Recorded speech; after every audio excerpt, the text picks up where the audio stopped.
Hey guys, and welcome back to Battlefront Updates. Today is the release date for Battlefront II Inferno Squad, the novel that will be tying directly into the Battlefront II campaign. And in this video, I wanted to give you guys a recap of the entire story in the book. But before I get into that, I just want to give you a warning that this will contain spoilers for the entire book, so if you're interested in reading it yourself without knowing anything, I would suggest you to get the book for free from audible.com. If you sign up through the link in the description below, you get 1 credit for free, which you then can use for the Inferno Squad book or any other book for that matter, and at the same time you will support the channel. So it's a win-win situation. And I also want to give a big shout out to Alex from Star Wars Explained, who got the book early and was kind enough to write up these plot points for me so I could make a video today on the release date instead of having to read it through myself. However, I've started listening to the audiobook right now, so I will come back to you guys with an actual review within a couple of days or a week when I've finished it, whereas this video will only contain actual information about what happens in the book and how it can tie into the Battlefront II campaign.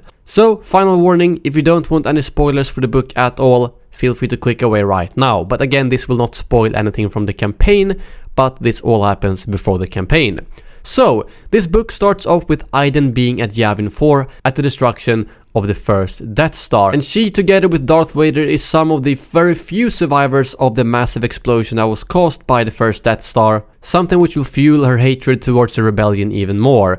And a while after this, Admiral Garrick Versio, Iden Versio's father, creates the Inferno Squad, which contains Gideon Hask, Del Meeko, Zane Marana and Iden Versio, and her goal is to fight the rebellion in the small-scale battles, as that is something where the Imperials have been lacking so far. Their first couple of missions include some very small and quick kind of get in and get out stuff, and they are referred to as cleaners. Sometimes they don't even know the specifics or even why.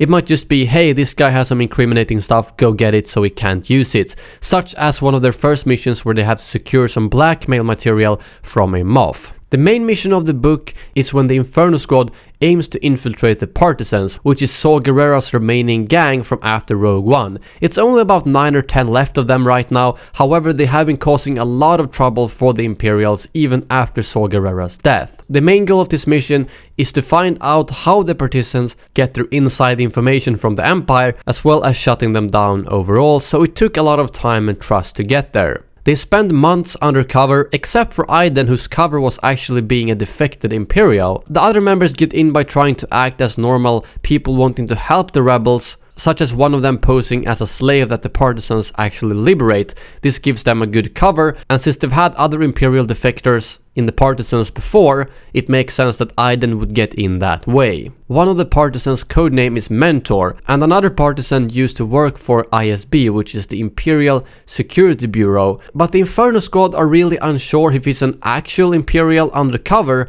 or an Imperial defector, and since this puts the Inferno Squad at a risk, they decide to kill this Partisan by framing him, so they make it look like he isn't actually on the Partisan side, which leads to him getting killed by the Partisans, although they still don't know if he was actually a double agent or a defector. The next mission that the Partisans plan out will kill 400 Imperial children in a bombing, and Zane couldn't stand this, so she actually sabotages the mission, saving the kids, and she also kills a Partisan. This puts her under suspicion, but she actually allows herself to be killed by Iden to cement her cover. So this is why the Inferno Squad contains 4 members in the book, but only 3 members in the game. Zane gets killed in the book, and that's probably why I was confused about them only bringing up 3 members in the post on EA's website. And after a while, Iden learns that Mentor is Lux Bonterrier from Onderon, and you might remember him from the Clone Wars series. And he is the source of the Partisans' Imperial information.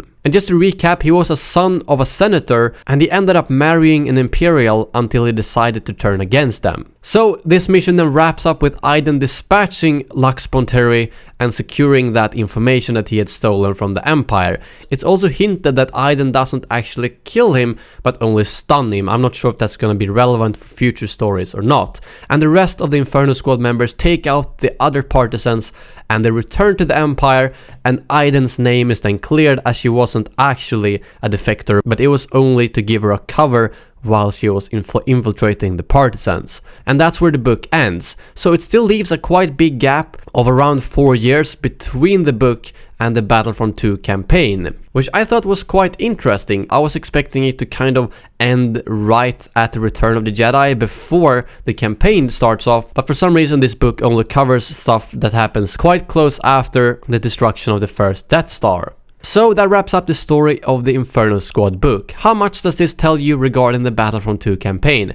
Well, based off this, I don't think it tells you too much. However, by reading the book, you will probably get a better insight of how each character in the Inferno Squad are, their personalities, their traits, and so on. But after I've finished the book myself, I will have more videos out where I talk about that, as this one was based purely off bullet points from when Alex read the book. As I know there's gonna be a lot of you guys who might not read the book but still wants to know what happens in the book before you play the Battlefront II campaign. But again, if you're interested in getting the book for free, you can check out my Audible link in the description below. Thank you very much for watching, and as always, may the Force be with you.